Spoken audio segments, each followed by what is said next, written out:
Hello friends, இந்த வீடியோவில் நம்ம எல்லாருக்குமே ரொம்ப பிடிச்ச பாசி பருப்பு ஃப்ரை, மூங் தால் ஃப்ரை எப்படி செய்கிறது, வீட்லேயே நல்லா கிறிஸ்பியாக எப்படி செய்கிறது அப்படிங்கிறத பார்க்க போகிறோம். நம்ம வீட்டில் இருக்கிற குட்டீஸ்க்கெல்லாம் கடையில் வாங்கி கொடுக்குறத விட வீட்லேயே செஞ்சு கொடுத்தீங்க அப்படின்னா நல்லா இன்ட்ரெஸ்ட்டோடு சாப்பிடுவாங்க. ரொம்ப ஹெல்த்தியான ஸ்நாக்ஸ் ஐட்டம் இது. இப்போ வாங்க எப்படி செய்கிறதுன்னு பார்க்கலாம். நான் இந்த கப்பில் 1 கப் பாசிப்பருப்பு எடுத்திருக்கேன். பாசிப்பருப்பு அப்படிங்கிறது பச்சை பயிரோட ஸ்கின்னை ரிமூவ் பண்ணி கிடைக்கிறது தான். ஸோ அது சீக்கிரமாகவும் வெந்துடும். அதே மாதிரி நீங்கள் ஊற வச்சுட்டு அதுக்கப்புறமா வாஷ் பண்ணாதீங்க. ஃபஸ்ட்டே ஒரு 3-4 டைம்ஸ் நல்லா வாஷ் பண்ணிவிட்டு அதுக்கப்புறமா ஊற வைங்க. ஊற வச்சிங்க அப்படின்னா பருப்பு உடையும். ஸோ அதனால் முன்னாடியே வாஷ் பண்ணிக்கோங்க.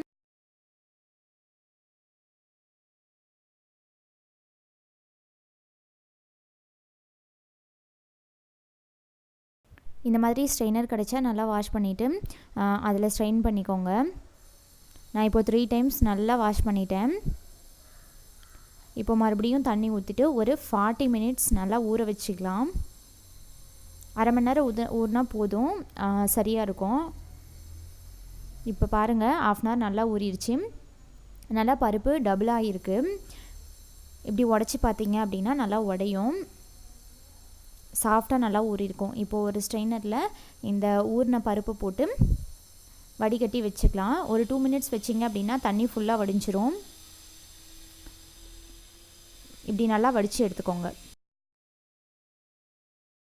இப்போது இந்த ஃபில்டர் பண்ண பருப்பு எடுத்துகிட்டு ஒரு காட்டன் டவலோ இல்லை ஏதாவது காட்டன் கிளாத் ஏதாவது இருந்துச்சு அப்படின்னா தண்ணி அப்சர்வ் பண்ணுற மாதிரி அது மேலே போட்டுட்டு நல்லா ஒன்றோட ஒன்று ஒட்டாமல் நல்லா பரப்பி விட்டுருங்க. ஃபேன் காற்றுல வச்சாலும் சரி, இல்லை நீங்கள் வெயிலில் வைக்கணும் அப்படின்னா ஒரு 10 மினிட்ஸில் எடுத்துருங்க. சப்போஸ் நீங்கள் ஃபேன் கடியில் வைக்கிறீங்க அப்படின்னா ஒரு 30 மினிட்ஸ் 40 மினிட்ஸ் நல்லா உணர விட்டுட்டு பார்க்கலாம். இப்போ நல்லா 40 மினிட்ஸ் உணர்ந்துருச்சு. இந்த மாதிரி கையில் எடுத்தோம் அப்படின்னா ஒட்டாமல் இருக்கணும். இந்த மாதிரி ஒட்டாமல் தான் இருக்குது. ஓரளவுக்கு ஈரப்பதம் இருந்தால் போதும். இப்போ இதை எடுத்துக்கலாம். நான் ஆயில் ஒட்டாமல் இருக்கணும், ஆயில் நிறைய இருக்கும். ஸோ ஆயில் அப்சர்வ் பண்ணோம் அப்படிங்கிறதுக்காக டிஷ்யூ பேப்பர் வச்சுருக்கேன். இப்போது ஸ்டவ் ஆன் பண்ணிவிட்டு கடாயில் எண்ணெய் ஊற்றி வச்சுருக்கேன். எண்ணெய் காயட்டும். எண்ணெய் நல்லா காஞ்சிடுச்சு. இப்போ இந்த மாதிரி ஜூஸ் ஃபில்டர் இருக்கும் உங்கள் வீட்டில். அப்படி இல்லை அப்படின்னா சின்னதாக டீ வடி ஸ்டீலில் வச்சுருப்போம், அதை யூஸ் பண்ணிக்கோங்க. ஜல்லிக்கரண்டியில் இந்த பாசிப்பருப்பை அரிக்க முடியாது, ரொம்ப கஷ்டம். நம்ம கொஞ்சமாக எடுக்கிறதுக்குள்ளே ஃபுல்லாக கருகிடும். நான் வீடியோ ஸ்பீடாக வச்சுருக்கேன். நீங்கள் மீடியம் ஃப்ளேமில் வச்சு பொறுமையாக தான் செய்யணும். இந்த மாதிரி ஒவ்வொரு டைமும் ஒரு 2 ஸ்பூன் கம்மியாக போடுங்க. ஏன்னா பாசிப்பருப்பு நல்லா கொஞ்சம் ஈரமாக்கிறதுனால நல்லா பொங்கி வரும். பொங்கி வெளியில் விழுந்துருச்சு அப்படின்னா அதை எடுக்க முடியாது. அப்புறம் நிறைய எண்ணெயே ஸ்பாயில் ஆயிரும், கருகிரும். இந்த மாதிரி கொஞ்சம் கொஞ்சமாக போட்டு ரொம்ப பொங்கி வந்துச்சு அப்படின்னா இந்த மாதிரி மேலே எடுத்துருங்க. மேலே எடுத்துட்டு லைட்டாக ஒரு ஸ்பூன் வச்சு கிளறி விட்டிங்க அப்படின்னா நல்லா வெந்துடும். வெந்ததுக்கப்புறம் நம்ம பிளேட்டில் மாற்றிக்கிட்டு கொஞ்சம் ஆயில் இருக்கும். நம்ம டிஷ்யூ பேப்பர் வச்சுருக்கிறதுனால அந்த டிஷ்யூ பேப்பர் ஆயிலெலாம் அப்சர்வ் பண்ணிக்கும். இதே மாதிரி ஒவ்வொன்றா எல்லாத்தையும் போட்டு எடுத்துக்கலாம். மீடியம் ஃப்ளேமில் வைங்க, ஹை ஃப்ளேமில் வச்சா தீஞ்சு போயிடும். இந்த மாதிரி கொஞ்சம் கொஞ்சமாக போட்டு எடுத்துக்கலாம். ஃபஸ்ட்டு போடும்போது நல்லா பொங்கும்.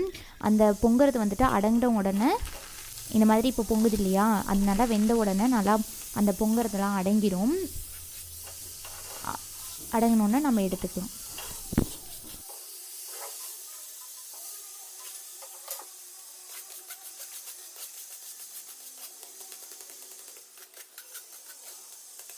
நான் ஃபுல்லாக இந்த மாதிரி எடுத்துட்டேன். எல்லா பாசிப்பருப்புமே போட்டு எடுத்துட்டேன். இப்போ பாருங்கள், இதில் ஒரு 4-5 பாசிப்பருப்பு மட்டும் வெளியே பொங்கி விழுந்துருச்சு. அதை எடுக்க முடியாது, ஃபில்டர் பண்ணி தான் எடுக்கணும். வடிச்சிக்கலாம். ரெசிபி மூங் தால் ஃப்ரை ரெடி. இதே மாதிரி நீங்களும் செஞ்சு பார்த்துட்டு ஃபீட்பேக்கை கமெண்ட்ஸில் சொல்லுங்கள். தேங்க்ஸ் ஃபார் வாட்சிங்.